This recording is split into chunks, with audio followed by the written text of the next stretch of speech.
Jimmy McAllister found the net. Goal for Wednesday. A terrific goal by Sheridan. Chris Waddle, is he going to have a crack? Oh, he does, and it's goal. Still Glenn Wheeler!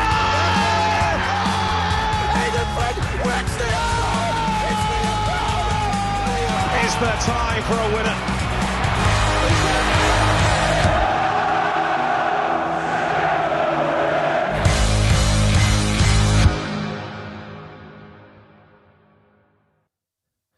We're now 131 days into administration.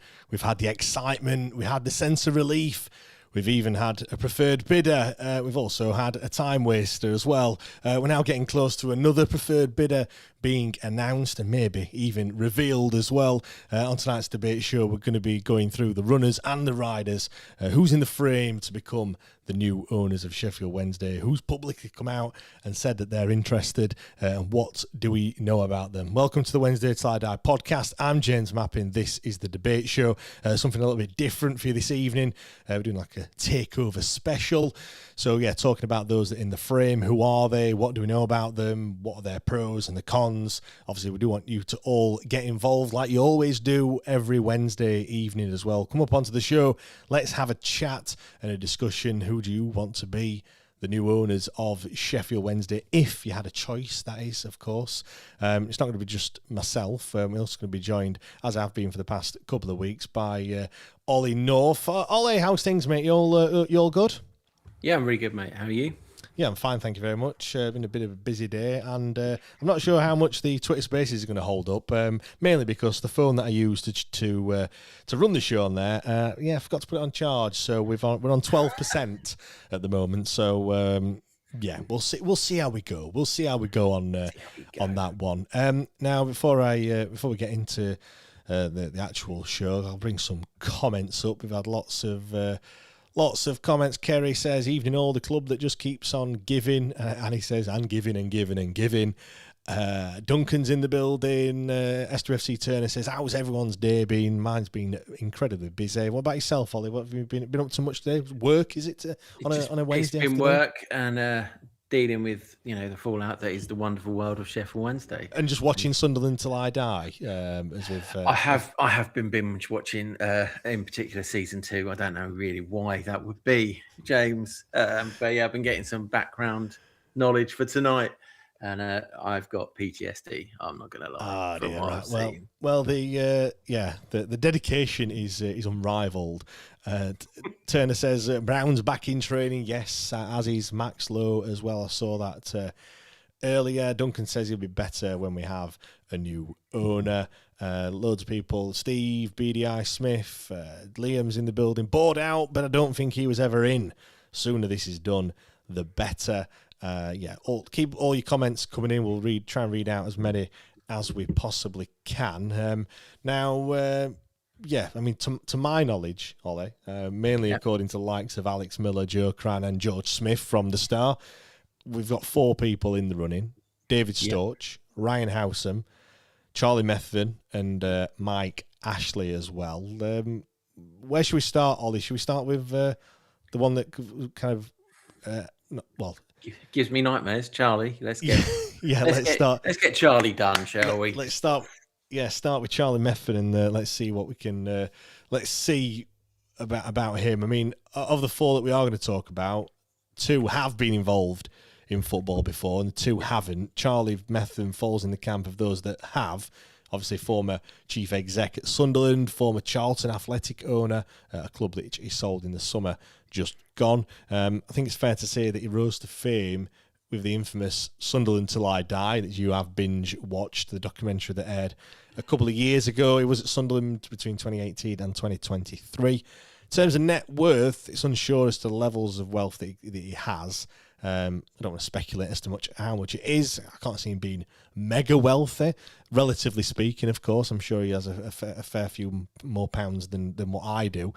But yeah, like in terms of Charlie, I'm sure he's got, if he's got enough to buy the club. Clearly, if he is in the running, I think it's fair to say, Ollie, that he's certainly a person that people wouldn't want, just judging by the reaction on the socials as well. It's He's- not very.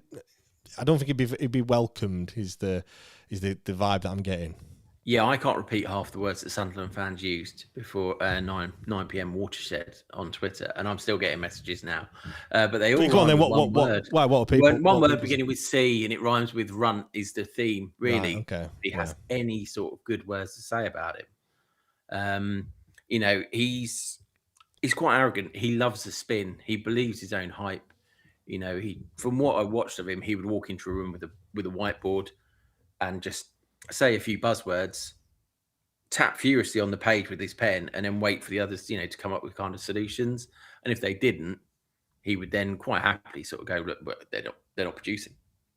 We're giving them all the tools, but they're not producing for themselves. And when pushed or pulled up on comments that he's made, he referred to Sunderland fans as parasites on one radio show interview because they watched illegal streams.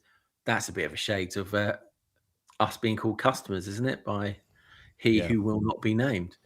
And, he left under a cloud because he had a private meeting with fan bases, and that meeting leaked, in which he wanted to find out why they acted so negatively. And his comments then were quite arrogant. And Right. I mean, nobody wants to know exactly what he said. I mean, the plus points from him is he did really well with Charlton. yeah, and I suppose he did leave Sunderland in a better position than what he was when he came in as well. If we want to add balance to the whole argument, and if I don't think they were giving credit for it, the fans, but yeah, he did. It's a bit like Newcastle with Ashley. He left him in a better position. Yeah, and that's kind of if we're talking about kind of what we want from the next owners. I mean, Christ, if you leave Sheffield Wednesday in a worse position than what you found it, my God, like I don't. Vanarama League, isn't it? It's Vanarama. Yeah, they would. It's Phoenix Club probably. I'm not talking about the, the. That's our answer, isn't it? Bet Brian Potter and get Brian Potter in. Yeah, that's what I mean. It's the. I don't think it can be any worse, really. But if, like I said, if we're talking about what we want from the new owners, you want them to leave Sheffield Wednesday in a better position than they found him. You want us to progress. You want us to do all the right things and all stuff like that. I think there is a sense of beggars can't be choosers when you look at the four that are in the running. I don't think any of them are really jumping off the page just to be like, wow, these are absolutely amazing. If we're being brutally honest, I don't know whether that's just us feeling a little bit entitled or not. But yeah, I've got a feeling that Charlie Methven is a resounding no for you at this moment. in time. I would rather. Just us continue as we are than have him in. That's my personal take on it. But I know there'll be others out there who will probably disagree. And if they want to, they can call in and we can have a really good debate. If we have enough battery, I'm happy to discuss. Yeah, I mean, like I said, I think the fact, I mean, ultimately we don't have a say as to who the owner's going to be. It's going to be the one who bids the most money and passes the owners and directors test, and Ollie, if they do that, they will get the football club. That's just how it works when you're in administration. But I think for me, one of my worries with him is he doesn't seem to hold tradition. So, he would change Sunderland's legendary walkout music, like that had been around for years, and he changed it to like an Ibiza sort of like trance theme to get the stadium feeling like Ibiza. And that's all fun, and I understand it; it's all very good. But you imagine if he goes to Hillsborough and he takes away Hi Ho Silver Lining, we get Children by Robert Miles or something. Come on, no. No, you are the children of the night. Exactly. Something awful. Do you know what, though? Right, just to play devil's advocate. I mean, I totally agree with you. Hi-O Silver Lining has to stay without a shadow of a doubt. Like that, removing that would be sacrilege. However, I go back to being at Wembley for the game against Barnsley, and the scenes pre-kickoff with the DJ and all stuff like that. Amazing. Like, I mean, I know obviously you're at Wembley, so it's a bit different. It's a bit different than being at Hillsborough -5 in December or whatever it may be. But like the atmosphere there was fantastic. And I thought some of the music that we have pre-game at Hillsborough, has it got better? I don't know. I don't really go into the ground that early anymore, to be honest. But I can remember complaining about the music that we have. It's just really just not doesn't get you up for singing and in the mood for a game of football, if you know what I mean. So I kind of get where he's coming from with that. But I suppose you still have to be in touch and maybe just consult some people first and ask them what they might think. Although saying that, this was on the documentary. Did it actually happen? I've not watched the documentary. Did it? He spent ages like walking around the stadium so he could hear it, and then he actually did. Is it? I mean, the picture on the thumbnail with him, the microphone, is that kind of from that part of? Yeah, I think it is. I mean, I will give him his due. He's bloody good at marketing. Like he got them there, the highest ever gate in a League One fixture on Boxing Day. He did, and he was relentless. So that side of it would be really beneficial for us because our marketing has been non-existent for the last decade, shockingly enough, under one person.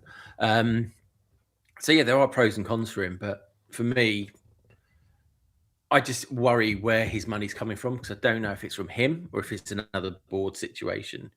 Like he's the front man, and then would it take forever for us to get him through the EFL checks? And let's not forget, come May, the independent football regulator will have more of a say, and it will just slow it all down even more. If it gets to May, that is, you'd if like to think. There. I mean, at the moment. Well, yeah, it was. Well, I mean, we're 8 weeks away, aren't we, from it being May? It's not that far. And it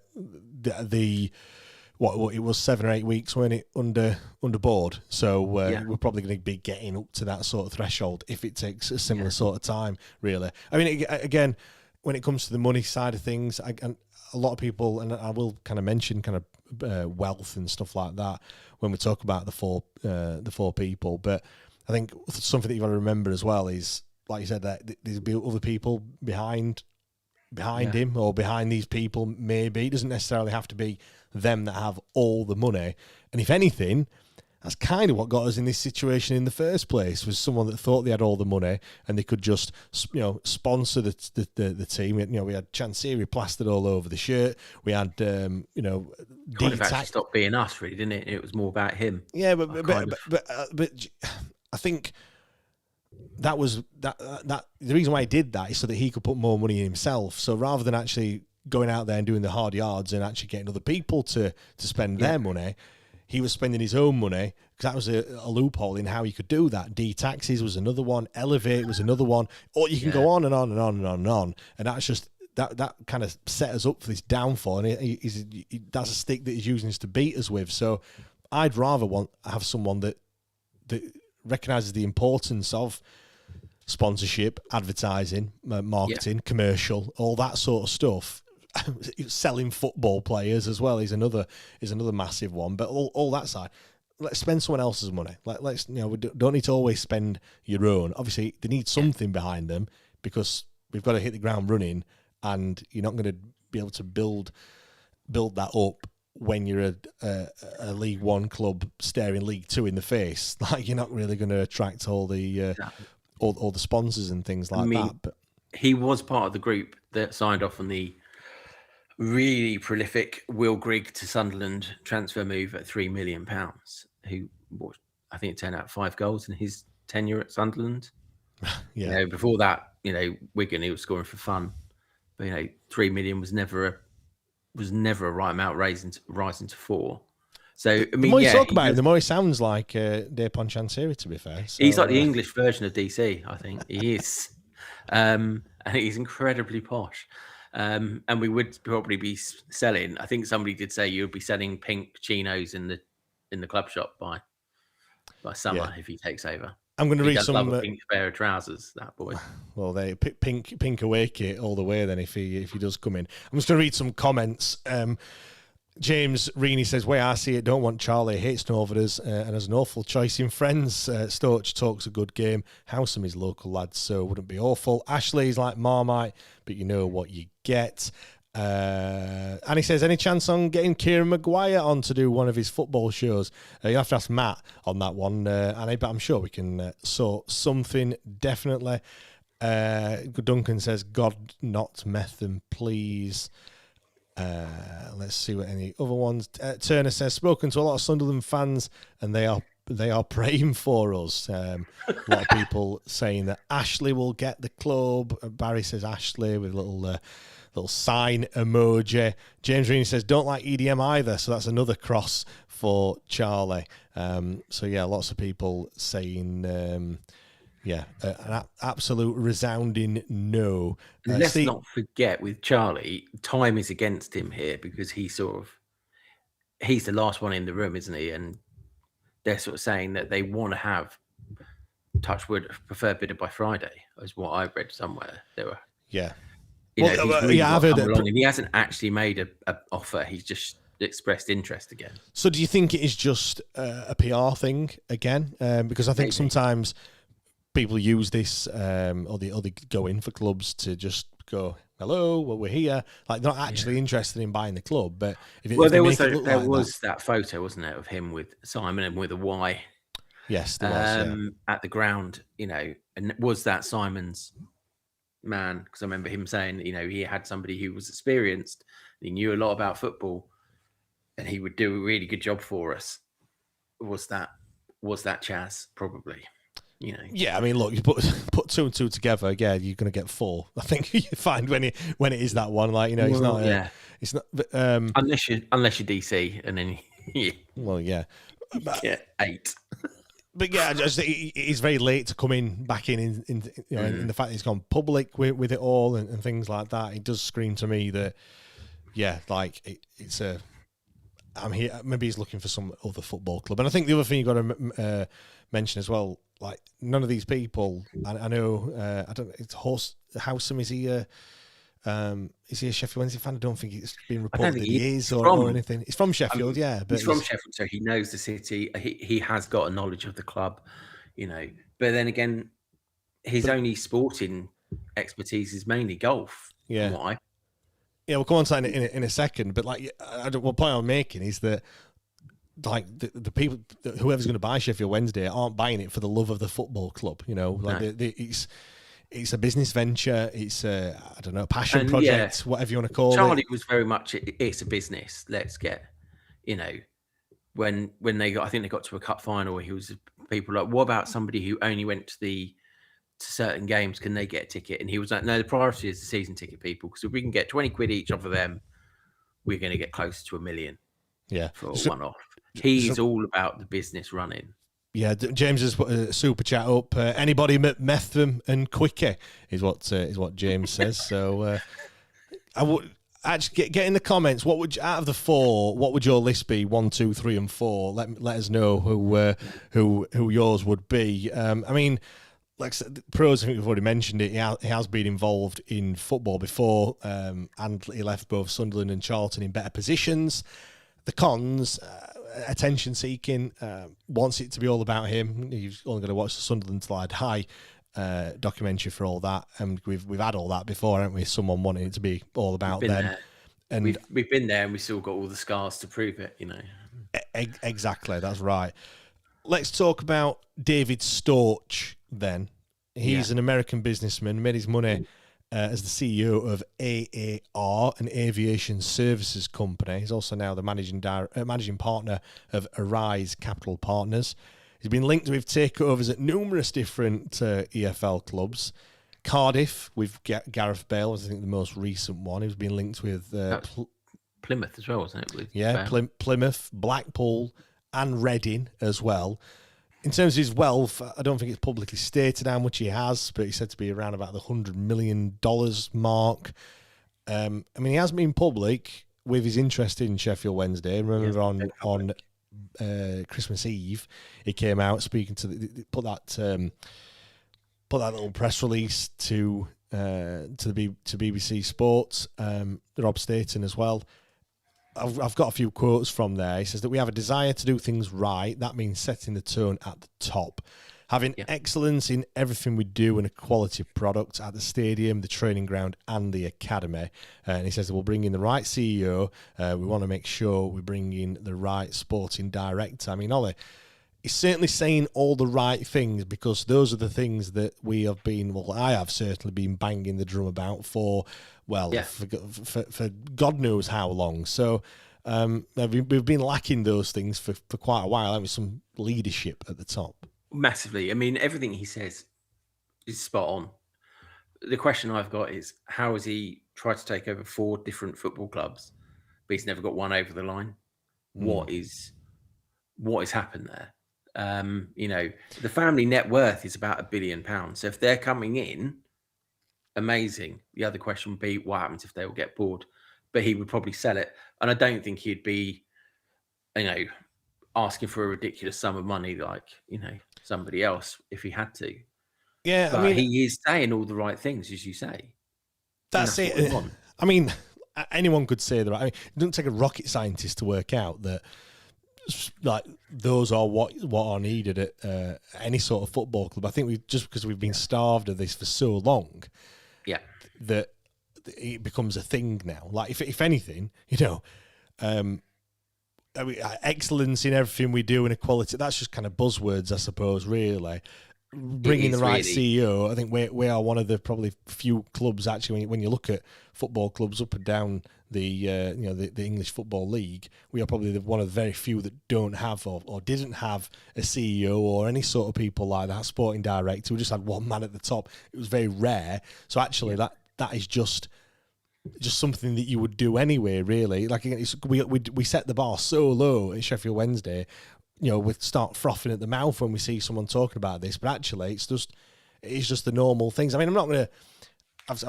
It is a positive thing that he's saying all the right things. I think we have to use it as one of those, but it's not groundbreaking stuff that he's saying he's going to do, is it really? No, because they'd all say it. They're all going to say it. Let's face it. I mean, they're like, tick them off the list. We're going to get in the best sporting director. We're going to get in the right CEO. We're going to look after the stadium. We're going to look after the training ground. Well, yeah, because we need all 4 of those bloody things, because we haven't had them. The stadium is, the stadium is the stadium. The training ground is in desperate need of TLC. I mean, TLC, I think he's knocking down and building a new one. Let's be perfectly honest about it. I'm trying to be positive there. Let's call a spade, Ollie. Come on, it's a bag of shit. That's what it is. It needs bombing and starting again. You're absolutely right. I mean, there's a port cabin there, for God's sake. I think that's where the players go through. Isn't it? That's security. Security port cabin. Yeah. I mean, the other thing as well. I believe he's spoken with the Sheffield Wednesday Supporters Trust as well, and that was revealed. That's positive. Earlier on this week. Yeah, I was when I heard about it, when Alex Miller posted about it. I think, was it yesterday or the day before? The days all merging into one. I think it was yesterday, wasn't it? I read it and I was like, that surely has to be a positive. I was trying to think, could it be a negative that he's met with the trust? But I think for me, that's something that would be. Has. Yeah, he is. Yeah, that's something that's been lacking. Well, let's get it right. He didn't meet with them. A representative of David Storch actually met with the trust. So let's just it wasn't actually him himself. But I feel like whoever the new owner is, I think they have to get the fans on side, and this is why we've talked about Charlie Methven. That's why I feel like that would not work. You don't want to set off on the wrong footing, because it's just you're just not. It's just making it harder for yourself. So you've got to set off on the right. Start doing the right things straight away. Don't piss the fans off before you've even got into the football club, if you know what I mean. So I mean, Charlie was very good. He got him on side first, and then just managed to piss him off as he went. But we don't want it. Like the fact, we just don't want any of that.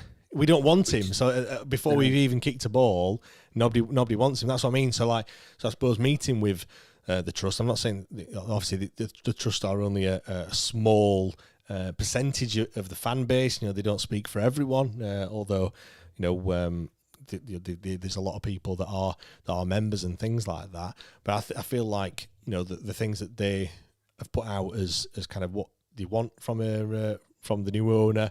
Again, I'm sure they will put them across to him, and these are. I've said it myself. Kind of almost want the new owner to not to sign, but to kind of agree to certain things, or to agree that certain things will or won't happen whilst they are owner, so that we can so that they can be held accountable, if you know what I mean. So like, if they say that it could be something ridiculous, season tickets won't go on sale before December, before Christmas, or I don't know, something like that. And then if one year they go on sale in November, we can then be like, well, wait a minute, you said it wouldn't. You said it wouldn't happen. What are you doing? Yeah, and you can hold them accountable for things. That's a shit example, like, but you get the point that I'm trying to make there. Totally. But yeah, I mean, how would you feel if it gets announced tomorrow that David Storch and the Storch family, or whatever they're going to be called, become the new owners of Sheffield Wednesday? Would you be happy with that? Yeah, he's my number one at the moment. And out of those four, I mean, so for my four would be Storch, Ashley, Howsam, and then the other guy. Yeah. Yeah. And he can fall at the first hurdle, as far as I'm concerned. He doesn't finish. So that would be my four. Storch, for me, he's got the plan. I think he's also mentioned something about a new stadium. I think in one of his, which, let's face it, we need. I mean, whether we build over certain parts of Hillsborough, which is another area that definitely does need looking at. The font outside the stadium is still 70s style curling D. It's like, do you know what I mean? There's some bits there that we just need to address. Yeah. And I do think he, for me, would be the right person. If I use my heart, brain would be, at this moment in time, we need to think immediate. And then I'd probably lean possibly more towards Ashley. I'll say, I asked people to give me their top four. Turner says Ashley, Storch, and that's it. Steve says Storch, Ashley, Howsam, and then Methven. Annie's gone with Storch, and Storch. Duncan says Ashley, Storch, Howsam, and then liquidation. David's gone for Storch, number one, Howsam, Ashley, and then number 4, Simon. Barry says Ashley, 100%. James Reaney, Storch, Howsam, Ashley, and then number 99, Methven. See what I mean? Like, so many people. I know obviously this is only a small sample size, but it's not dissimilar to what you see on the socials. If he gets over the line, Methven, he gets over the line on Friday and he's announced his preferred bidder. There'll be a bloody meltdown in Sheffield. That's what I mean about, like, kind of, again, we don't have any say in it all. If I was going to buy a football club, I would want to know kind of what the initial vibe is before I part with the best part of 20, 30 million or whatever it's going to be. What is the valuation now? Because I think the valuation has gone down a bit, hasn't it? About 3 shillings, I think, to be honest. It's not what are they asking for? Like 20 million? Yeah, I mean, well, we heard that it's about 30 million to cover the 25 I thought it pence in a dropped pound. Slightly since then because of what happened in January, and selling of. Yeah, but that still doesn't change how much he's owed. Obviously, I know that all the stuff got leaked over the weekend in terms of how much is actually owed, and obviously a large percentage of that is to Chansiri. So there's a lot that when you take that out, when you take the $7.5 million for the stadium loan, I think when you take out there's obviously money owed to HMRC as well. Like, other than that, there's not a lot of money left, and obviously, and then it's some of that is like, obviously HMRC gets all of the money. They don't count for the 25. They're not part of the 25% or 25 pence of the pound. All of it. Yeah. So when you take all that out of it, like the rest is not. I say not a lot. Like, I'm sure it's a lot to the people that are owed the money. And obviously, there's 190 odd people that are owed money by Sheffield Wednesday, but yeah, it's something like 4 million to Macron as well that we owe for our kit. We'll be playing skins by before the end of the season, to be honest. So spray painting the blue and white stripes on. I mean, you might as well, because half the squad can't wear the bloody sponsor because they're not old enough. Just on that, do you see the elite shithousery from? They put the Carlos Cavalial evening with picture on, and it was with, and they took off the Chancery on the front of the shirt, on Daniel Pudill's shirt. I thought that was absolute elite. Right? So whoever decided to do that, fair play, love it. Love out like that. Gotta tip my hat off to you. I'm currently trying to get mine done because I've got three from his era that I don't want to wear because it's got his name emblazoned. Chef Tom Burton, you need to speak to for that one. Honestly, send them to him. Post them out to him. He will sort them out for you, and he will does a top job. So if anyone else is interested like that, he also has some great retro shirts on sale as well on his eBay store. Call him Mr. Meadows is what he calls himself over there. So contacting him then about those. Definitely. Dan Langton says 4th Methven, 3rd Ashley, 2nd Howsam. Not Dom Howsam, but yeah, and 1st Storch. I think he'll give us an international digital footprint. Justin says, where's Adam Shaw? That is the question. Where this is prime for him, isn't it, to come in with his permatam and his baseball cap and his bejazzled jeans and say, look, we're interested still. One thing I can say is it's not as easy as what people make out. Like, Joe, in terms of, I don't mean easy as in like it's easy to buy a football club. Like, there's so many pretenders, there's so many agendas out there and all stuff like that. It's not just like, I'm going to buy a football club, that's it. Like, it's an absolute minefield out there, isn't it? Really, just from the current owners of different other football clubs, those that want to be owners of football clubs. It's mental. I'm quite surprised at him because he was so vocal at the start. He was so vocal, and and he had so many problems with Chancery that now that he is out of the running, you would think he would go, let's get the band back together. Yeah, or was he looking for Ugandan gold? Yeah, well, my understanding is that he obviously had the consortium. There was numerous people, because I can remember people debating that there was 12, 13 people that were involved in this consortium. My understanding is the consortium have just walked away. So there is no longer the consortium there, and it is just, so they've just got, well, which they would do really, get a bit pissed off. All the dirty laundry got aired. It didn't really work. And then again, you've got the same situation with the Charlie, Methven, and Ashley, really, that nobody really, I don't think anyone would really welcome him. So like I was saying, you'd kind of test the water first to see what the reaction's going to be, and you just think, well, what's the point? Like, it's not unless I know he is he's a Sheffield Wednesday fan and stuff like that, so that does change it slightly. Like for me, if I felt like I could better the football club that by owning it, then I would do that. But if I'm let's just talk about, I don't know, Oxford, for example, and think, I'm going to buy Oxford United. I've got no affinity to them, and if they don't really want me there, I'm just thinking, actually, I'll just keep my money in my pocket. Thank you very much, and I'll do something else with it instead. Let's move on then, Ollie. We've got Ryan. Is it Howsam or Howsham? I've no idea what it is. Howsham. I'm not too. I know it's Howsam. Sure. I'm sure it's Ryan Howsam. There's no H in there, so I thought I was getting it all wrong. So it is him next. Sheffield-born businessman who owns the travel insurance company Staysure, who you might have seen. Started in the early 2000s, said to be worth $1 billion. Not him, but the company Staysure.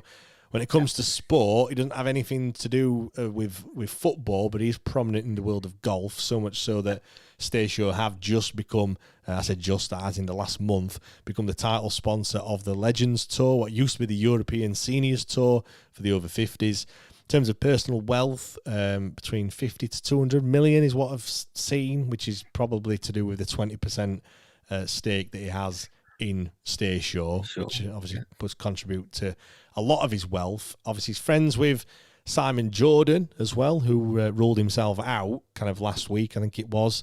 But he did say that he had discussed with, he just called him Ryan, obviously now with his Ryan Howsam. He said that they had discussed getting back together when the board deal fell through, and I think Simon Jordan said to him, if you want to go for it, but I won't. He was stepping back. Yeah, what do you make to this one? Because there's not really much about him, really. It's not really. A positive has to be that he's from Sheffield originally. So yeah, so he gets the city. He knows the city. He knows the people. He gets the background, and he knows of the club. So there's that, puts him at an advantage already. The pro and con, ironically, is Simon Jordan. Now, I have to agree with that. To be fair. I like him. I don't mind Simon Jordan. I'm just putting it on the record. He speaks very intelligent. He knows what he's talking about with football. But now this is a bit controversial. My mum's family is from Crystal Palace. They're all down South London way. And Palace fans don't have an awful lot of positive things to say about him anymore. And, he nearly took them into oblivion with his spending. Here's one for you then. Here's one, Ollie. How many football fans have many positive things to say about any of their former owners? Really? Because if you think about it, it's like football. It's like football. Walkers. Right. Okay. Yeah. I mean, Jack Walker.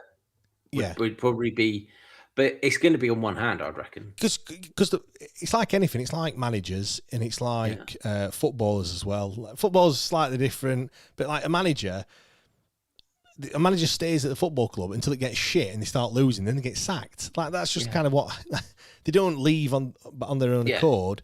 All right, some do get poached and they do leave for whilst they're doing well. More so in your clubs that are a bit lower down. I'm Darren Moore, prime example, doing well with Doncaster. We come along and he leaves and goes to us. So but then again, people at Doncaster probably didn't like Darren Moore because the way that he left. But when people are there, they like them when things are going well, and then whilst things are going well, they tend to stay there. See what I mean? So it's a bit of you speak to any owner, different with Jordan in the fact of he nearly took them out of existence. I mean, it's like DC, but I mean it was even closer to the wire for them. Of a deal had to go through at a certain time. And luckily, the group that have taken over have. But he then sold it, and he sold it to Goldbridge. So, who just sort of agonised it again. And so, he's really good, and he knows his stuff, and he's very knowledgeable, and he doesn't take any shit, Jordan. And I love that. He can spot a bullshitter a mile away. But he's diversive again, a bit like Charlie. He's Marmite. You love him or you hate him. And if we're trying to attract certain players, he could put them off. But he's already said he doesn't want to run the club. So he's kind of caught. He's stepped away, hasn't he? Really, he said if Ryan wants to do it, fair play. I mean, I suppose Ryan said he wanted him to run it for 6 years, and Simon Jordan was like, "No, I'm not interested. I've done that. I've been there. I've done that.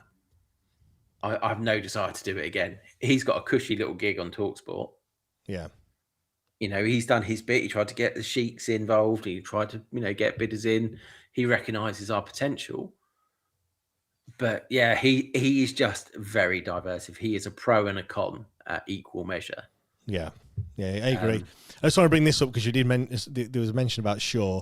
Goose has said Shaw's business has gone under and he owes money to the Sheffield Steelers on that sponsorship for I can't remember what it was called now. The something about what was it called? That sponsorship. Yeah, because he made that big thing, didn't he, when he was trying to get us. Look, I've sponsored a local team. Look at me. And Trigger Hub. That's it's called. Yeah, I do think it's. I went to the Steelers not so long back, and it's your Trigger Hub, Sheffield Steelers. I don't know if they still say that now, but they've still obviously got it all emblazoned all over the shirts. That people poked fun at that, didn't they? That he was looking to buy Sheffield Wednesday. The next minute sponsors. Again, it's PR though, isn't it? Ice hockey it's team, PR to show what a great guy he is. He's invested in local teams. But it's gone under, and he owes money to them. So I think people had. It's a bit like Mamadov with us, isn't it? I can sponsor you with Azerbaijan, Land of Fire. Well, how many of those are they? Look at A Up as well with us. And then that turned to Serrata, didn't it? Because there was all. Do you know what? The amount of dodgy, football is just dodgy in it. Let's just be. I think there's a part of me when you obviously we're going through looking at pros and cons of certain people and things like that. I'm sure there's dirt on most people that are involved in any sort of football business, and there is an element of like we can't. We'll get to a point where we'll say no. Like you just say There's no to saints. everyone. There's going to be no saints. Everything has got both good and dark to it. You know, nothing's going to be holier than thou. You know? So yeah, we can sit there and go, oh God, yeah, it's dodgy. But at some point, we will. You know, we're going to pick somebody, and they're not going to be perfect, and we're going to have to accept that they are going to make some mistakes. Yeah, I mean, with Ryan Howsam as well, in terms of in the cons list, has he got enough money to run Sheffield Wednesday Football Club? Who are the people behind him? He hasn't been involved in football before, so if a pro has to be that someone has been involved in football, then you have to use a con as someone that hasn't, definitely. And that goes for Storch as well. Yeah, you're right. Yeah, but he's also said that, I think I'm right in saying this, he wouldn't pay the 30 million. Didn't want to give any money to Chancery and things like that, which I commend, of course. But then it does mean that we would potentially, or more than likely, be starting on the -15 next season. Which look, we've got to. That's the Jordan influence there, because Jordan was like, I don't believe in rewarding, because I said it to you, didn't I? Yes. I don't believe in rewarding bad management, and he is the main creditor, and he shouldn't get anything of that's owed. So, you know, of that 15 million or something he was going to get, we should be divvying that up between everyone who's owed it, and then he gets the smallest amount of sum, if that, or forced to donate to a charity. Yeah, which would be my choice. Chancery should walk away with nothing from this. Well, that's what happened at Derby, isn't it? Really. So if he loves the club as much as what he said he did, and he also said that he wouldn't damage the club either. So. Yeah. Where's that Tibetan monk now with his baseball bat? Going back on his word massively there. Last but not least, then, and I've seen some people asking me what my list is. I'll give you my list at the end, but I think it's pretty obvious, to be honest. Last but not least, and probably one of the most. Well, I was about to say one of the most divisive, but maybe not when we talked about Methven, but Mr. Mike Ashley. I don't think he needs any introduction at all, but I will give you one anyway. Obviously, former Sports Direct and Frasers Group owner. From a footballing sense, obviously owned Newcastle United before selling them to the Saudis. Also involved Rangers and Coventry, not in an ownership role, but kind of more just in terms of like funding and backing and things like that. Again, net worth, big money. In comparison to the three, certainly 3 billion, I think it's reported in terms of his net worth, which is monumental amounts of money that we're talking about there. Yeah. In terms of pros, the most experienced of the four that we've been talking about, certainly from a footballing sense, business focus, which I think would sort us out. The cons, it's Mike Ashley. And yeah, we only got to ask Coventry fans. He bought the ground and he tried to evict them. Do you know what I mean? Yeah. So, well, you've got to talk to Newcastle fans as well. I don't think they have got really glowing reviews. I mean, I will say that he left Newcastle as a pro. He did leave them financially better off than when he found them. He absorbed their debt, so they ran at a debt-free stance. Would he do that with us? Who knows? Is that part of his £100 million pledge? The lip service deal to try and appeal to the masses of get him in now. I do feel that out of the four, he would probably pass through the tests quicker because we know where his money is. There is no questions of where that money is. You don't have to look very far, do you, to find out where Mike Ashley made his money. He's selling all those giant mugs. Is where he is. Is where he made that from. Jeez, those mugs, yeah. Yeah, exactly. I mean, for me, there are a lot of pros and there's a lot of cons. One of them mainly is, as you say, it's Mike Ashley. I'm torn on Mike Ashley. I know Matt hates him with a passion, and I know hate is a strong word. Because some days I think about it and I'm like, yeah, we'd be better with him. And then the other side of the coin is, you look at what he's done previously and he hasn't really learned. I just feel like, I mean, I would always give someone a chance again. Again, I don't think I've looked into it as much as what certainly what Matt has done, obviously. I mean, I was saying to you when I made a joke of we have no assets to strip, bar Charles, and by the end of it, we could be mediocre next season. And that was kind of a joke about that. But Matt was just, no, we have got assets. And do you know what as well? I totally get where Matt's coming from as well. Really get it. And he's absolutely right. On a serious note, Ashley is a worry. I mean, are we going to have the Sports Direct Hillsborough Stadium? Possibly. Do you know what I mean? He will sponsor the hell out of it. He didn't pay for sponsorship for 8 years for Sports Direct at St James's Park. So he will look for a deal. I mean, but then again, my thing on that would be that if you own it, then sure, that's a perk. Like, why would you? Yeah. Do you know what I mean? Like you won't if you fully own the football club. If you don't fully own it, and then that's a bit naughty. Like, you know, if you've got someone else that's, you know, if it's half and half, for example, and you're not paying for that, and they're not getting something out of it either, then fair enough. But I just think for me, I always go back to, if he wants to do the same thing that he did at Newcastle and Rangers or whatever, and certainly at Newcastle, then the club has to be in a better position in order for him to do all those things. So therefore, as Sheffield Wednesday would, as a football club, would benefit from that. My worry is, I guess, we're talking about it now, where I don't want to say we're desperate, but as fans, we just want it over. I think a lot of people just want it. You just want it to be done and sorted, and you just want to. You want a line in the sand, don't we? And move on to next season. Every day feels like a lifetime at the moment with how things are going. You just want it to be sorted. You want it to sign new players. Let's fast forward to next season. So tired of typing Sheffield Wednesday latest news into my Google search and just seeing it go, oh no, nothing else has happened apart from Mike Ashley is the preferred, the leading horse in this race. Part of me just thinks, I'll just give it to him. Just because everyone just wants it over. Everyone just wants it done. But the problem with that I is, will say Ashley will not get us to the Premier League, but I do think he would have us a comfortable Championship team.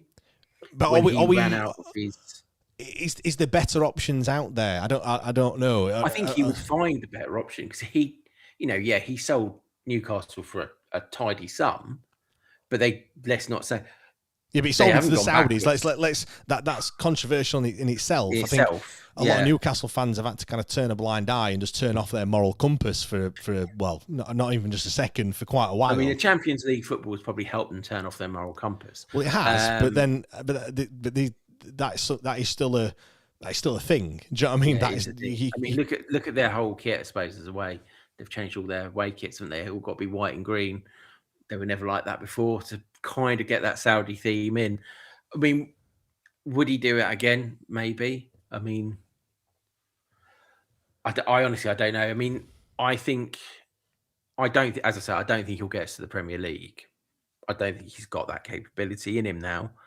But I do think he would get us as an established Championship team and then sell us on to somebody who would probably take us to the next level where we want to be.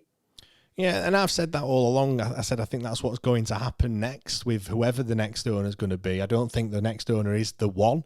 If we're saying the one being getting us back to the Premier League, where if it is, happy days. That's an added bonus.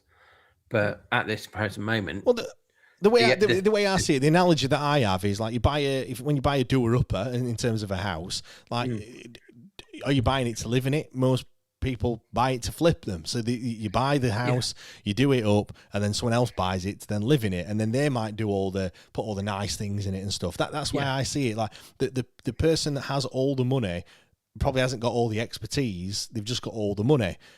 But at the moment, you do need a bit of know-how to sort Sheffield Wednesday out. Like, it's not, you need to have done it before, maybe, or that's why kind of these people coming in that maybe haven't had a football club before or been involved in sport is a little bit of a red flag. However, if they employ people that have been a CEO at other football clubs and they can just replicate that same thing, then obviously that would kind of negate all of that, because let's not forget that the new owner doesn't have to do what Chansiri did and do everything. That's not the way to do it. The perfect template for that is Wrexham. they had no clue about football, but they Soccer. brought in, but they brought in guys who knew the sport, and they listened, and they took on board, and they learned. They surrounded themselves with people who were experienced in that field. But instead of going, I'm just going to ignore and do what I want anyway, let's buy Jordan Rhodes for 10 goddamn million pounds and he's washed up. They listened. That would be the prime, pro for people who have had no football experience coming in. As long as they listen and they surround themselves with the right people, there's that potential to strike gold. Yeah, I agree. I've got 3% left on my phone, so the Twitter Spaces is probably going to die very shortly. But I have Peter has come up and he wants to have his 2 penneth on the whole situation. So apologies for those that are listening on Twitter Spaces. We are over on YouTube as well, so if it does go off, you know where to find us. But let's. I think Peter was going to speak, but he says he's now a listener, so I don't know what's happening over there. Whether it's just it's crashed. Whether it probably has, because it is very temperamental like that. So I'll see if Peter is there. Peter, are you there?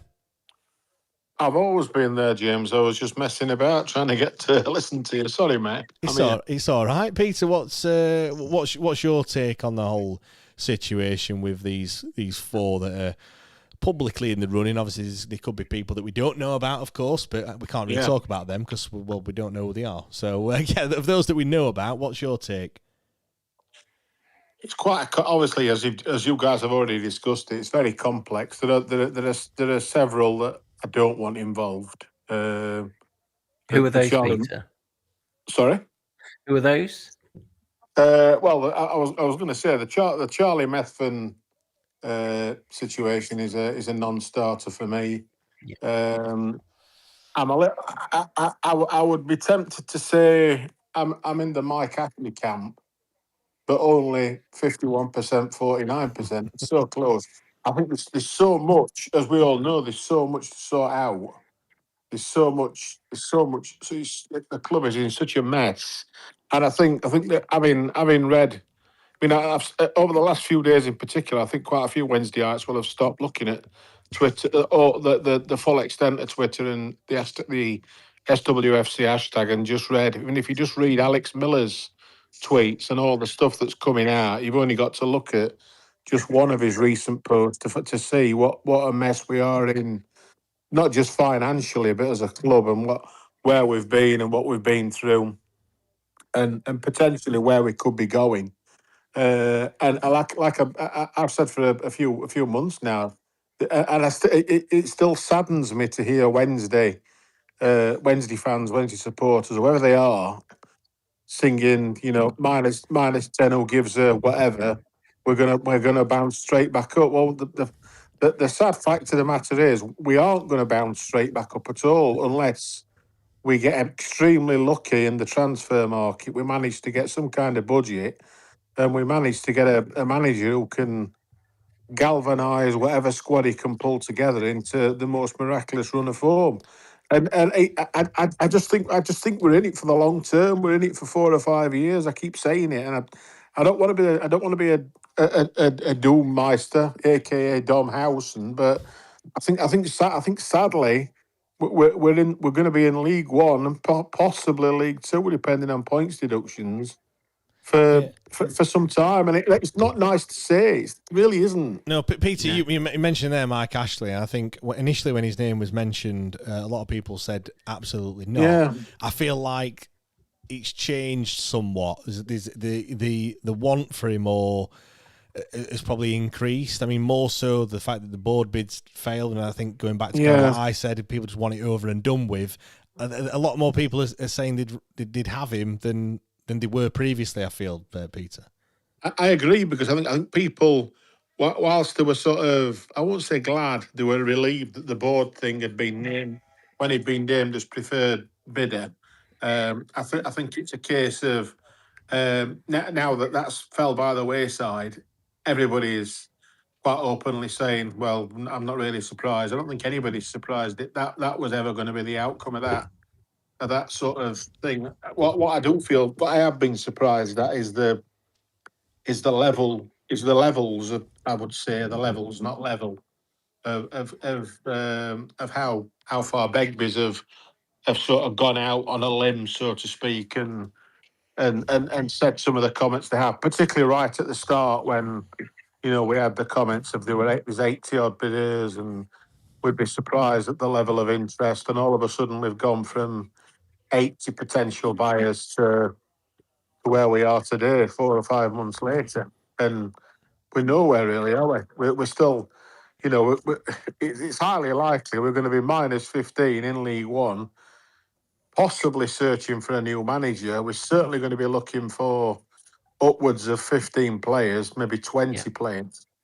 And it's going to be bloody hard work. It's going to be another tough watch. It really is. Yeah. Nobody knows that the level of income is going to be generated, is going to be dependent on season tickets. Season tickets is another hot potato. What they're going to charge us? Are they going to charge? Will they be bold and charge us all £450-500? I don't think they will. I think they're still going to hold their hands out for best part of £600-700, even in League One. Yeah, it's going to be a difficult sell, that, isn't it, really? It is. Yeah. Peter, I'm going to have to stop it there because I feel like my phone's going to go off and it's going to cut you off. So for those that are on Twitter Spaces, when it does eventually give up Ghost, because I know there's still another half an hour left, head over to YouTube. We are over there. You can get involved in the discussion over there. Peter, thanks for coming on, pal. Do really appreciate it as always. I will make sure we're back up and running next week with all of this. But I've got a question for you, James. How much of this pledge of 100 million from Ashley do you think has swayed people?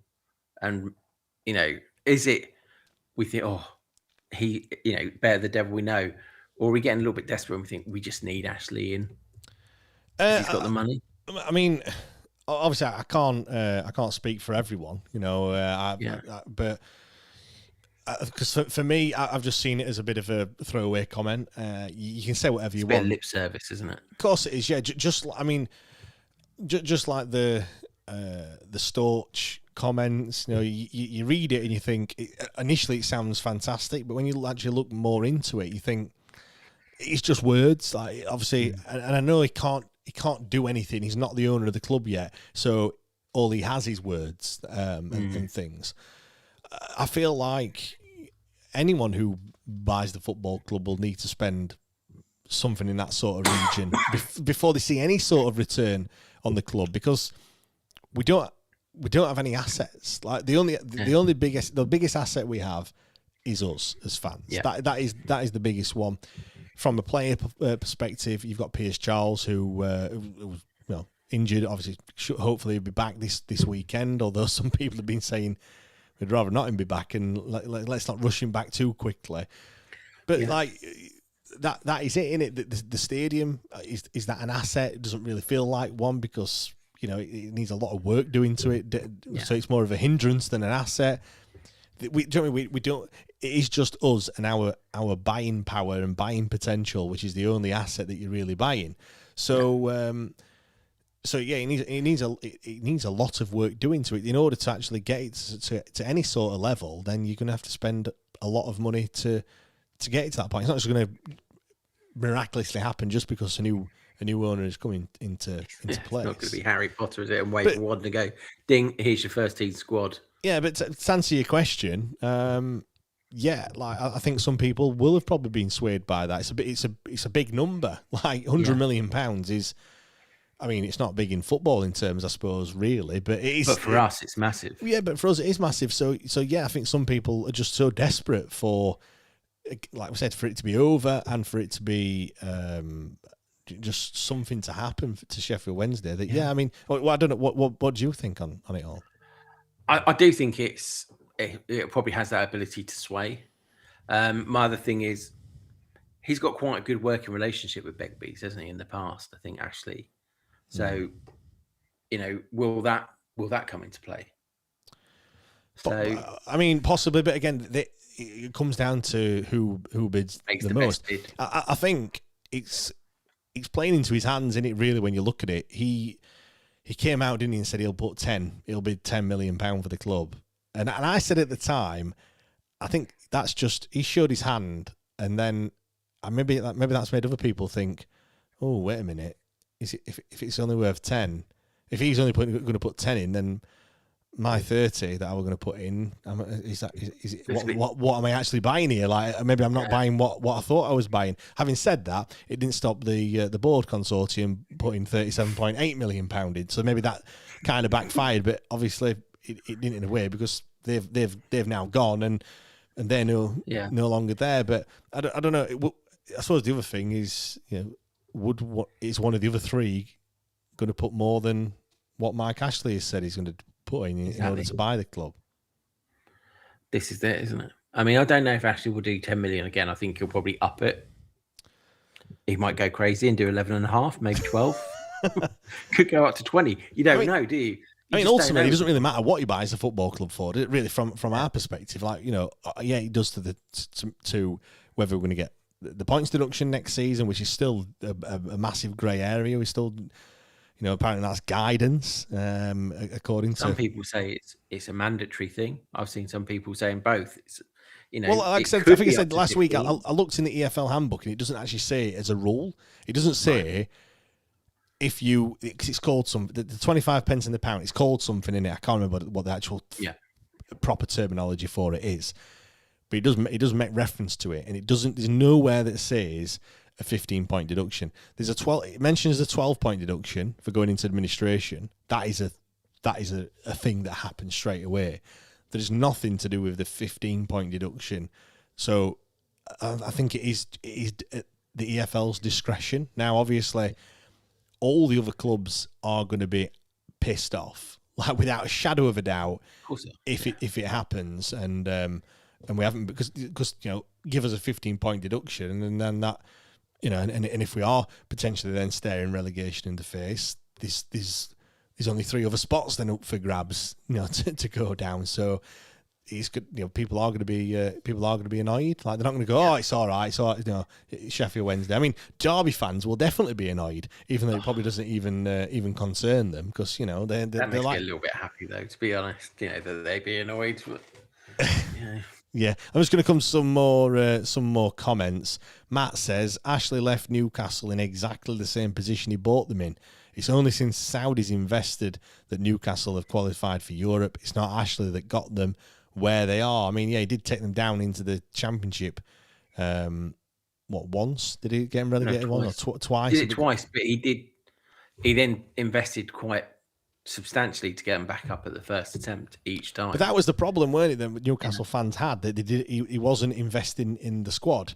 It's difficult, isn't it? Because on one hand, I'm saying you want someone to invest, or if you're not going to invest, get rid of it, and he did neither.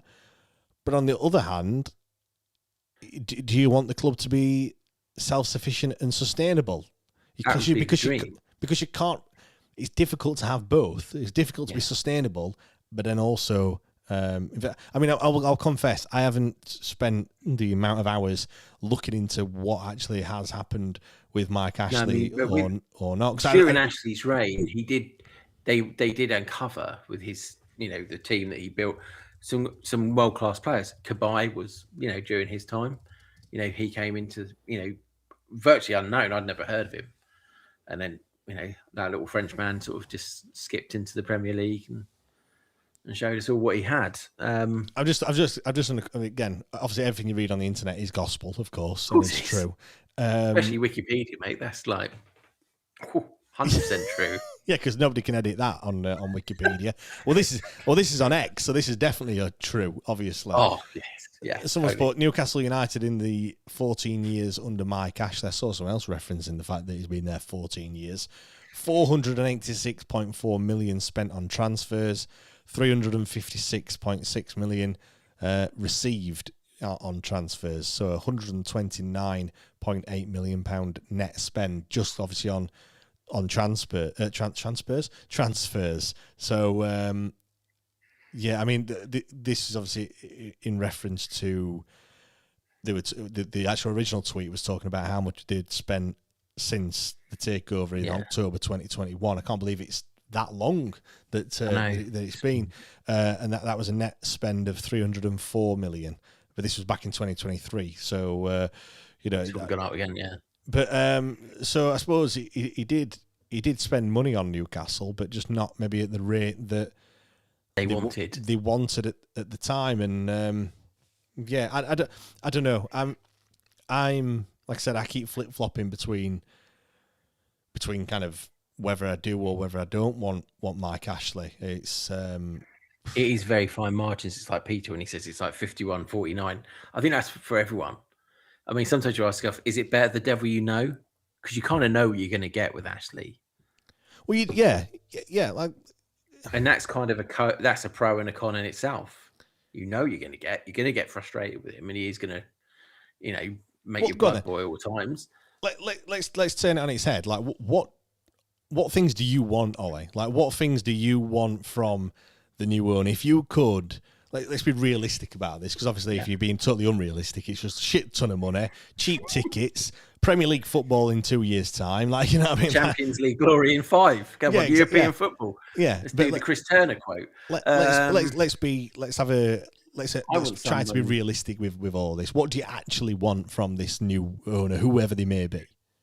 A new owner who, gets the ethos of the club, communicates with the fans, and we hold regular forums with supporters trusts, and takes on board and listens. Stuart McDonald, he did that at Sunderland. During his time, did that. He was in the away end, I think, in their playoff semi-final at Pompey. Not many owners do that. You want somebody who embraces it, has a clear structure, is kind of strict. I think we do need a budget, and I do kind of think Ashley would bring in a budget and say, "Well, this is what you've got for the season. Here you go." But somebody who also brings in the right people at the right level, and that is including the manager and coaching staff. Because I think when I look at what I want from a new owner, it is kind of just without just echoing exactly what you've said. I think the bar is very low. Like, again, I know I keep saying that, but it is 100% true. We have been beaten over the head for so long, and we have been, football. Obviously, there's a lot of football fans out there. Everyone supports different football clubs, but obviously sometimes it's unfortunate about the ones that you actually support, and you are stuck with it. And obviously, you just see it as it's just Sheffield Wednesday. You don't really take notice of other football clubs and what they're doing. But when you do actually look and you think, Christ, like, they have this, they have that, they've got all these other things. They're whinging and moaning, but look at us, what we've had to contend with. When you're looking at extortionate season ticket prices, and then you look at the product that we've been served. You look at just the match day experience is absolutely terrible. Like, it's not going to be difficult for someone to come in with an ounce of knowledge, and actually just give people the autonomy to actually do their job. I think that's another thing. People were again, I'm talking out of turn here, but it feels like people at the club, it was that difficult to actually get anything over the line. I think they were quite shackled, weren't they? With what you just think, what's the point? Like, what's the point in me doing that? I'll just do my job. I'm not going to go over and above, because I'm not allowed to go over and above by. I kind of got the feeling that they could make decisions, but at the end of the day, the final decision had to go through one person. Do you know what I mean? They could make some really cool ideas to push the club forward, but you had to present it to one, let's face it, maniac at the top with a power complex. Yeah, and he would be like, no. What we need is a giant cake ball, because that's going to get everything. That sorts everything. Going to get friendly with Barcelona, Glasgow Rangers instead. He made all those promises, and then would beat us over the head. The fans wanted to sign Jordan Rhodes. I don't remember many fans saying, "Let's sign Jordan Rhodes," but he beat us over the head with that one for bloody years. So, kind of going back to the original point, for me, I do want there to be communication. I just want us to go back to being a normal football club. And again, the bar isn't set very high. I'm not wanting, millions and millions of pounds spent on the squad, in terms of transfer fees and bringing in absolute world-class players. Certainly not in the short term, anyway. I just want to. I want to go back to just winning football games. Like, is it too much to ask to just get someone in that can build a competitive squad in League One so we can actually win football games or win a game at Hillsborough? I mean, that would be That'd be a nice thing, wouldn't it, Ollie? Like just have some What's shots. that? And What's more than 2 shots a game or a month? Do you know what I mean? It's just I just want a goal of the month competition, Ollie. That's all I want. That's all I'm asking. We kind of for. got that now, haven't we? What was it? 3 goals this month? It's better than last month. Yeah. But no, I know what you mean. It is very much that case of it's a bit like the transfers, isn't it? When we bought Zane, Silcott, Dewberry in, you were like, if he can beat someone, have a shot. Yeah, this is my other worry as I'm well, not fussed. Ollie. With all of this, we're now 4th of March as we sit down to talk about this. We've got 11 games to go before the end of the season. We've got, I think it's 8 weeks on Saturday or Sunday. 8 weeks until the end of the season. Then we've got 3 months, so another 12 weeks. We're basically like 20 weeks from the start of the season, give or take. Yeah, that's not a massive amount of time, really. When we're talking about getting a new owner in, let's be honest, they've then got to get all the things sorted behind the scenes. We then need to make sure, see what we can actually do in terms of transfer spend, or how much we can spend on wages and stuff like that. But he's got to get the house in order. Like, he's literally, whoever it is coming in hot, and they've got to just hit the ground running straight away. We're going to need 20 players between now and the start of the season. And who have we got? Let's face it. Who realistically have we got next season that's still on our books? We've got Pierce Charles, but he's only got a year left. The lesser spotted Bernard. Yeah. Is Chalobah still there? I think his deal's up in the summer. So yeah, it's not many, but we need a hell of a lot of players. There's some players that are going to leave, that we perhaps would like to keep. They're going to be gone. Max Lowe will be one, I suppose. Yeah, potentially, depending on his injury and things like that. But the point is, players will already, players that are going to be out of contracts in the summer will already have things lined up, pretty much for next season. Things that things will have agents speak and all that.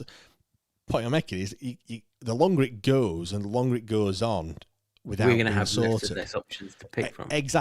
Exactly, and we're talking about building a squad that's competent enough in League One. I don't want to I'm not trying to scare people by saying this, but it does need sorting sooner rather than later. I still think there is time. Like, we're not at that stage yet. No. But I mean, it's obvious. I think when whoever comes in, they're going to have to do 2 things at once, aren't they? They're going to have to look at the infrastructure whilst putting in place the squad and, dare we say it, a management team. Because this is why I think the first season is going to be rocky. I don't think it's going to be bounce straight back up. I mean, it could happen. League. No, it could happen, but a lot more chance of getting lottery numbers. Too, to be honest, I think then Twitter Spaces has died, by the way. So there you go. It's gone. R.I.P. Twitter Spaces. So welcome to all. Look at that. My viewers on YouTube shot up by 80, and yes, that's one way of doing it, isn't it?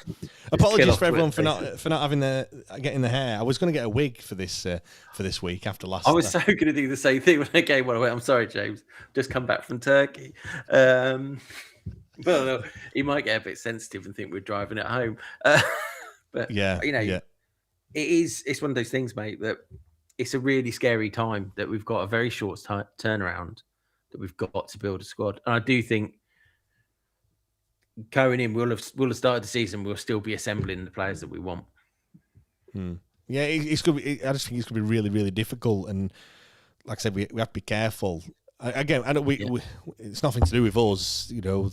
By all accounts, they've wanted bids in by today. I think I'm right in saying that. So we might be hearing in the next 24 days. Apparently the announcement day, isn't it? So I think bids needed to be in today, and then something to be said on Friday. So if fingers crossed that is the case, and we can kind of move on. It'll be certainly a boost, because I think we got a bit of a boost last time heading into Christmas and things. Charlie's going to come in with a £50 million bid, isn't he? Well, I mean, I suppose I say it's going to be a boost. It depends on who it's going to be, really. I think if it is Storch, I think people will be fairly pleased. I think there'll be a real buzz if it's Storch, because they look at the money side of it and go, oh yeah, what he's promised, yeah, it's really exciting. Well, I do think it'll be between him and Ashley personally. Yeah, I think the fact that David Storch has come out twice to say things to the fans. Yeah. I feel, when we were talking about, they need to come out and give us a plan and stuff like that, and some people were saying they should, and some people said they shouldn't. I feel the fact that he's already twice come out and spoken. I think he probably would go public if he's the preferred bidder, and I feel like we'll probably have something else in terms of some sort of plan beforehand, because he's obviously seen the reaction to the first 2 times that he's come out and spoken. It'd be a fool not to say something else. I think the worry is that he can't keep talking. You've got to do some action and actually sort something out. Think now he needs to sharpen. He needs to put up and shut up. Really, now, doesn't he? He has to deliver on what he's saying. Well, again, you said one of the cons was that he's gone in for being interested in 4 clubs and owned none of them. The last thing that we want in this situation is for someone to become the preferred bidder, and the same thing happen with board. That is the worry, because that would, when we're talking about the timing and things like that would be an absolute disaster. It probably would be a disaster, because we're just getting closer and closer to the start of the next season in League One with a squad that's just not good enough. And I think, is it something to do with? I know this is miles off, but there's something to do with been in administration for longer than you can't be in administration forever. Like, you can't just keep doing that. So that it needs to be sorted sooner rather than later, really. But again, we're way off something like that happening. Yeah. Well, I hope anyway. Fingers crossed. Crossed. Before we're going to come with some comments in a second, but what's your overall mood at the moment? Are you? Is it just a sense of apathy? Are you looking ahead to maybe some better times, or what's your thoughts? I kind of just want to. I'm very much on the let's just get something sorted and get it over and done with, so we can draw a line under this and then move forward. It is very. It's a little bit of apathy. I'm just a bit dejected by it all. I think I'm just exhausted by this saga, but then I kind of miss it, I think, when all of this is over and done with. Can you imagine going back to talking about formations and, predicted starting lineups and is Flahaven really that good a goalkeeping coach? Do you know what I mean? Because he's been here twice, and I think both times near corners were a problem for our keepers. Yeah, I'd be scratching my head as to things to actually talk about on it. This is like a massive Disney film, isn't it? If you look at this season, got relegated by our arch rivals. You couldn't write this season. If you did, someone would say, "Nah, mate, that's too far fetched." Nah. It really is. It really, really is. I mean, it's an unparalleled. Like, somebody at work who doesn't like football, he went, "So how bad are you?" I said, "Just look at the table," and he just started laughing. I was like, "There you go." Yeah, it's one of those. If someone did write the script, you say, "Right, I've got this football club, and they're going to have this absolutely crazy owner that's not going to want to sell the club, and he's going to not pay the players or the staff any money for the wages." All right, okay, yeah, and then they're going to go into administration, and then he's going to get rid of all the players. They're just going to walk away from the football club because he's not paying them. All the staff's going to go as well. He's going to whack on a £100 million price tag on for something that's worth about £5 million. Yeah. Then we're going to go into administration. Then we're going to win one game all season. Just one game. We're going to sell out home and away. Well, not at home, certainly away. I think it's sold out this weekend at Derby, which is an absolutely amazing support. And then we're going to get relegated at our nearest rivals. And we're going to have 7 goalkeepers as well, by the way. Just had that one on as a side note, Yeah. Oh yeah, right, mate. Yeah, mate. It's just bonkers, isn't it, when you think about it? Right, let's come to some comments then before we wrap things up. Paul, the astronomy owl, says when the new owner comes in, we need one of those drone displays at the first night match revealing the old owl as our new bat to cheer everyone up. Yeah, that'd be quite cool. Matt Potter says we first need to stabilise the club, get the proper facilities, just run the club as most other owners do. Steve says 2-horse race between Storch and Ashley. Place your bets. Dan says, let's hope he isn't just a tyre kicker. Hulking Hilo says, Storch or bust. James, who's your 4? Yeah, I didn't give him my 4. My 4 would probably be Storch, Ashley, Howsam and Methven. Storch, mainly because I do feel like that there's not as many negatives around him from other people. He's not squeaky clean. I know that when you look into his past and stuff, but I don't think anyone pretty much is. Yeah, really. When anyone that's looking at any sort of football club is probably got a bit of a dodgy streak in them. I think, like I said, he has said all the right things. He'd have to do those right things as well. I feel like the Ashley one, I do think we'd be better off, but I'll be honest, I just can't be arsed with. I want it to be a clean start, and we won't get that. I'm fed up with all the infighting constantly amongst the fan base. Like you can't go on social media without someone having an argument or someone having and I know that's what football's about. Well, not the arguing, but everyone is entitled to their own opinion. I just can't be arsed having just the backwards and forwards, like, yes, he's great, no, he's shit, he's going to do this, whatever. I can't. I've been gone through so much over the last 12 months, 18 months, however long it's been. I just want it to be a nice and easy for once, and just like we just mentioned, go back to talking about whether we play a back 5 or a back 4. Like, just something, do we have a 6 with a pivot or whatever, all that sort of nonsense. You've really thought about this, haven't you?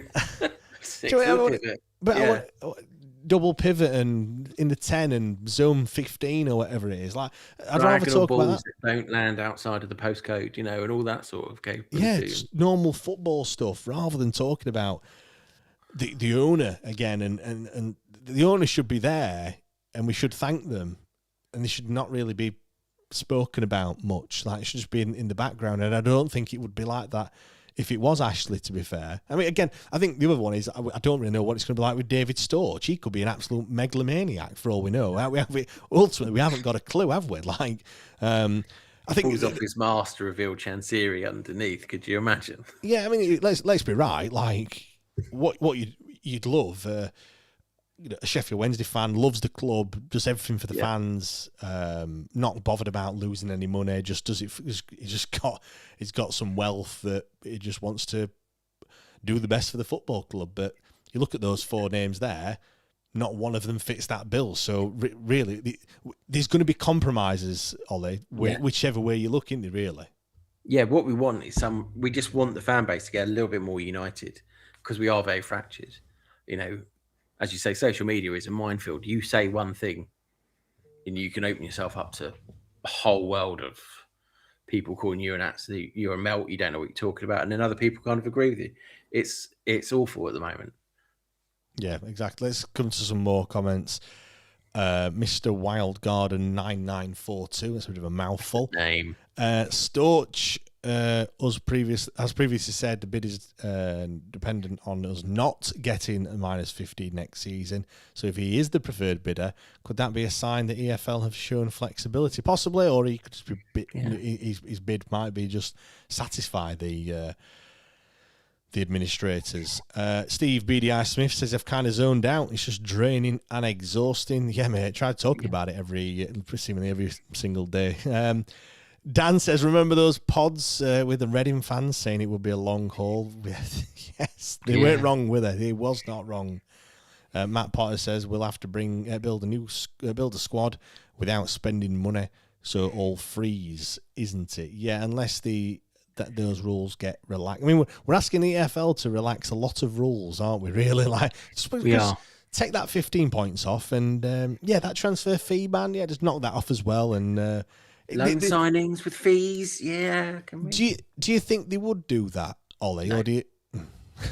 Look at that. No. Just straight I just think honestly, no. I think they're going to say no. These are the rules. I mean, they might be flexible about the -15, but I think the ban will stay in place. But the flip argument to that would be, surely they want an owner to come in. If the new owner is saying, "I'll buy Sheffield Wednesday," but you need to take those. I don't want the 15 points deduction. Basically, if there's a 15-point deduction and I can't spend any money, I'm not buying Sheffield Wednesday. Surely, the EFL has got to think like they would rather have Sheffield Wednesday still exist than potentially not. Yeah, it's a real tricky one, isn't it? It's a real tricky one. I mean, my heart says no. There'll be no flexibility because look, they're satisfied that apparently we are competitive in games, and we bloody are not. I mean, it's kids against men every week, really. And I mean, it's not competitive in any format. We've done no favors for some of these kids who are playing for their mental health or any of that, or general well-being. Half of them are exhausted on their feet because they're having to play too many games and are not prepared for it. But the EFL don't care about that because we're meeting our games. We're fulfilling the fixtures, and that's all they really want. Yeah. Let's get J-Blog says Gerrit forward. Big Rev says Doris before Methven. I have to agree on that one. Dan Langton, the amount of ITK accounts. What will they do when we'll get everything sorted? Like I said, what we're gonna be talking about. Transfers. Like wow, who we're gonna sign and all that sort of stuff. Martin says got to have the old owl and a black and gold away kit. What? I don't think I've asked this question, Ollie. What's your take on the owl on the badge that you're sporting at the moment, or the old? And when we say the old one, we're obviously meaning the old. The old one. Yeah, I mean this is nice. This kit is very special because Peterborough. It has some very fond memories, but no, the old. I spend most of my life with the old badge. It's the one as a kid you all drawing in your school books and stuff. Waddle with it, just a little black emblem with a yellow outline and SWFC underneath the feet. That's how far I go back. Do you know what? I think it's not a massive thing for me. I think the fact that he brought it in, I suppose he's drawing a line under that fact, and like let's just start afresh by going back to the old owl, but it's like kind of removing another thing that he brought in. But other than that, I don't think I'm really that. It's not really something that I'm going to get that excited about, like other people do. I think if anything, I don't know. I was about to say, if anything, a new badge, a different one, like something a bit modern. Is that badge modern? I don't know. I mean, the argument would be, what badge did we have when we got to the playoff final? It wasn't this badge on the shirts. No, but I don't like that one either. That's the one with the crest, isn't it? In the little shield. Yeah, that's shit. That one. That's what the one. That was the one I had last week. That's the one that's. Yeah, but it's still shit. Yeah, but it's still shit though. It's still shit badge. Yeah. I don't particularly like it. I think the worst one is the one that we had for that one season. The one with the puma in the middle. And the one with the owls facing forward.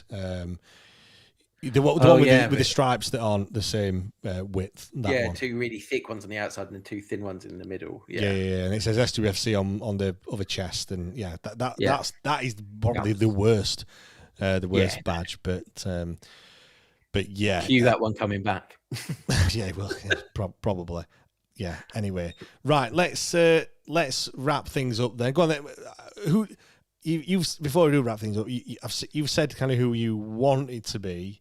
Yeah. Who do you think it would be? Because it could be different.